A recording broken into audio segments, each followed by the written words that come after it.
Selamat siang Ibu dan teman-teman semuanya. Kami dari kelompok 3 akan membahas tentang pengauditan siklus pembelian dan pembayaran.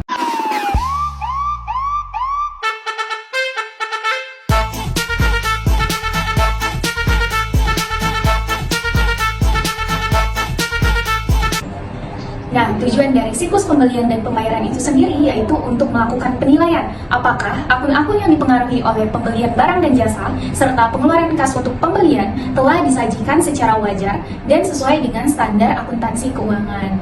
Nah, ada 3 kelompok dalam transaksi siklus ini. Yang pertama, ada pembelian barang dan jasa, lalu ada pengeluaran kas, dan retur pembelian dan potongan pembelian.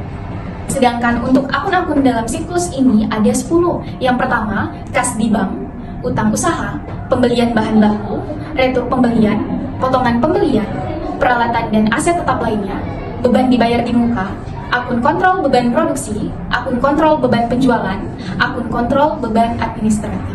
Nah, selanjutnya saya akan membahas mengenai fungsi-fungsi bisnis dan dokumen, serta catatan dalam siklus pembelian dan pembayaran. Golongan transaksi dalam siklus ini ada 2. Yang pertama, pembelian. Untuk pembelian sendiri memiliki beberapa fungsi.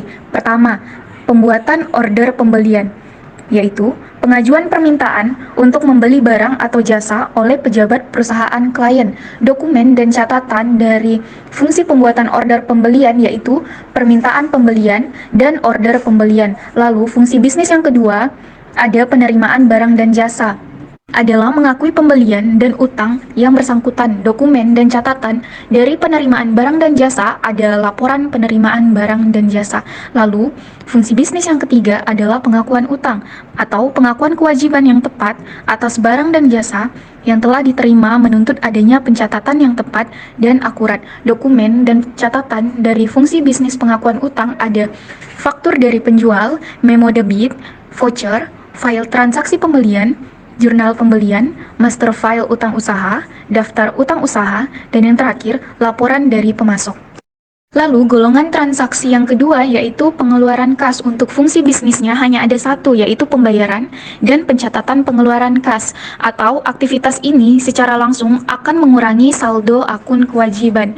Dokumen dan catatan dari fungsi bisnis pembayaran dan pencatatan pengeluaran kas. Yang pertama, cek pembayaran, lalu ada file transaksi pengeluaran kas, dan yang terakhir, jurnal pengeluaran kas. Pengujian pengendalian dan pengujian substantif transaksi untuk siklus pembelian dan pembayaran terbagi dalam 2 bagian besar. 1. Pengujian pembelian yang berkaitan dengan 3 dari 4 fungsi bisnis yang telah disinggung di atas, yakni order pembelian, penerimaan barang dan jasa, dan pengakuan utang.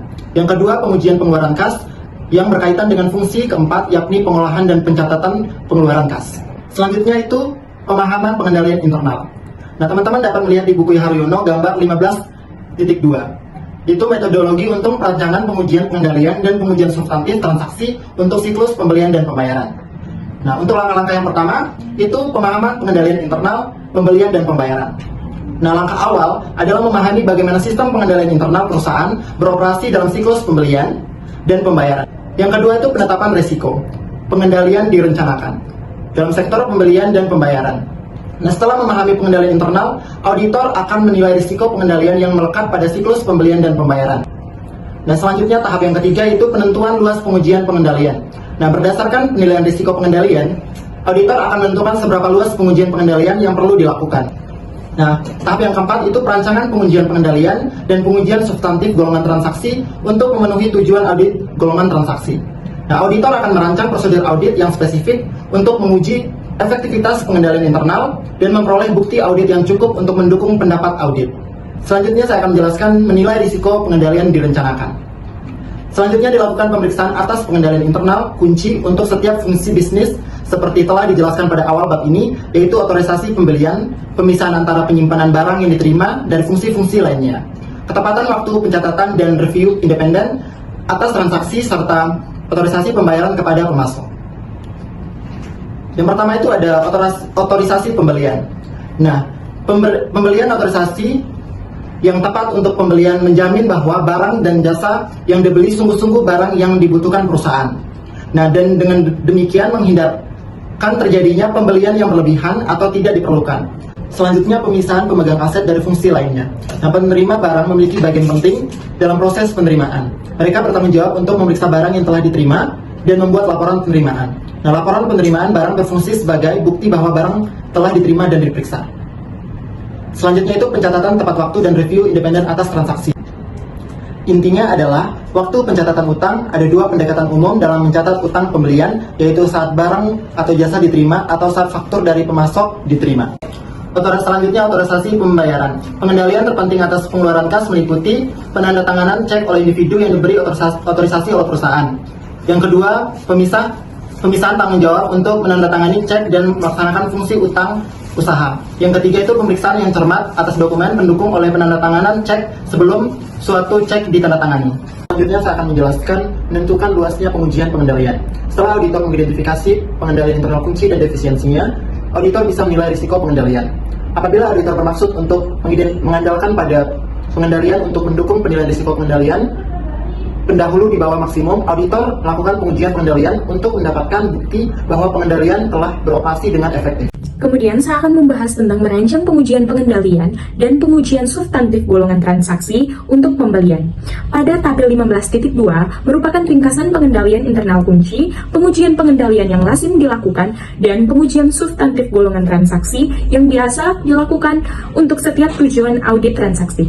Untuk memahami tabel 15.2 ini, yang harus Anda lakukan adalah yang pertama, menghubungkan setiap pengendalian internal dengan tujuan audit transaksi. Yang kedua, menghubungkan pengujian pengendalian dengan pengendalian internal. Kemudian yang ketiga, menghubungkan pengujian substantif golongan transaksi dengan tujuan audit transaksi setelah mempertimbangkan pengendalian dan defisiensi dalam sistem. Bukti audit untuk suatu perikatan audit akan bervariasi tergantung pada pengendalian internal serta keadaan lainnya. Kebanyakan akun aset, liabilitas, dan beban tergantung pada pembenaran pencatatan transaksi dalam jurnal pembelian, terutama yang berkaitan dengan 4 tujuan ini. Yang pertama, pembelian terbukukan adalah untuk barang dan jasa yang diterima atau kejadian.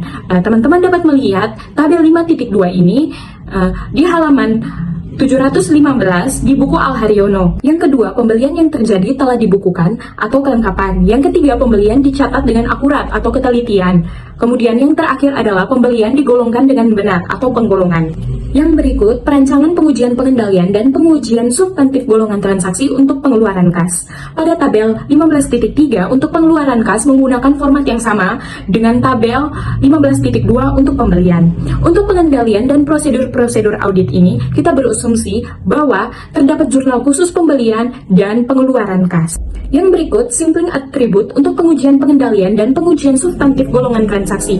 Mengingat betapa pentingnya pengujian pengendalian dan pengujian golongan transaksi untuk pembelian dan pembayaran, maka penggunaan sampling atribut menjadi sangat lazim untuk dilakukan. Sebagai contoh, teman-teman dapat melihat tabel 15.3 di halaman 719 di buku Al Haryono. Kemudian, terdapat 3 hal yang berbeda pada siklus pembelian dan siklus pembayaran dibandingkan dengan siklus-siklus lainnya. Yang pertama, siklus ini menyangkut banyak akun, baik berupa akun laba rugi maupun akun-akun neraca. Yang kedua, dalam siklus transaksi ini, sangat lazim diperlukan pertimbangan yang sangat signifikan. Kemudian yang terakhir adalah jumlah rupiah untuk transaksi individual. Selanjutnya, kita akan membahas metodologi untuk perancangan pengujian rinci saldo untuk usaha. Pertama-tama, apa sih itu utang usaha? Utang usaha adalah kewajiban yang belum dibayar yang timbul dari pembelian barang dan jasa yang telah diterima dalam kegiatan normal perusahaan. Lalu kita masuk kepada tahap-tahap metodologi untuk perancangan pengujian rinci saldo untuk utang usaha. Tahap pertama dibagi menjadi 3 bagian. Bagian pertama adalah mengidentifikasi risiko bisnis klien yang mempengaruhi utang usaha. Upaya-upaya untuk merampingkan pembelian dan pembayaran barang dan jasa, termasuk lebih meningkatkan pembelian persediaan secara just in time, meningkatkan berbagai informasi dengan pemasok, dan penggunaan teknologi informasi dan e-commerce untuk transaksi bisnis telah mengubah semua aspek siklus pembelian dan perusahaan pada banyak perusahaan. Perubahan-perubahan ini bisa meningkatkan resiko bisnis secara signifikan. Auditor harus mengerti sifat perubahan sistem tersebut untuk mengidentifikasi apakah risiko bisnis klien dan pengendalian manajemen terkait mempengaruhi kemungkinan kesalahan penyajian material dalam utang usaha. Lalu bagian kedua, menetapkan materialitas kinerja dan menilai risiko inheren untuk utang usaha. Seperti halnya piutang usaha, sejumlah besar transaksi bisa mempengaruhi utang usaha. Karena alasan tersebut, auditor biasanya menetapkan materialitas kinerja untuk utang usaha yang relatif tinggi. Dengan alasan yang sama, auditor sering menilai risiko inheren pada tingkat medium atau tinggi. Mereka biasanya menaruh perhatian pada tujuan kelengkapan dan tujuan saldo pisah batas karena potensi terjadinya kurang saji dalam saldo utang usaha. Lalu bagian ketiga, menilai risiko pengendalian untuk siklus pembelian dan pembayaran. Setelah auditor menetapkan materialitas kinerja dan risiko inheren untuk utang usaha, mereka menilai risiko pengendalian berdasarkan pemahaman atas pengendalian internal. Pengujian substantif yang dilakukan auditor pada akhirnya akan tergantung pada efektivitas pengendalian internal yang berkaitan dengan utang usaha. Oleh karena itu, auditor harus memiliki pemahaman yang dalam tentang bagaimana pengendalian yang berhubungan dengan utang usaha. Lalu tahap kedua, ada satu bagian yaitu merancang dan melaksanakan pengujian pengendalian dan pengujian substantif golongan transaksi untuk pembelian dan pembayaran. Lalu, tahap ketiga dibagi menjadi dua bagian. Yang pertama, merancang dan melaksanakan prosedur analitis untuk utang usaha, dan yang kedua, merancang pengujian rinci atas utang usaha untuk memenuhi tujuan audit saldo. Nah, pada bagian kedua ini, terdapat 4 unsur.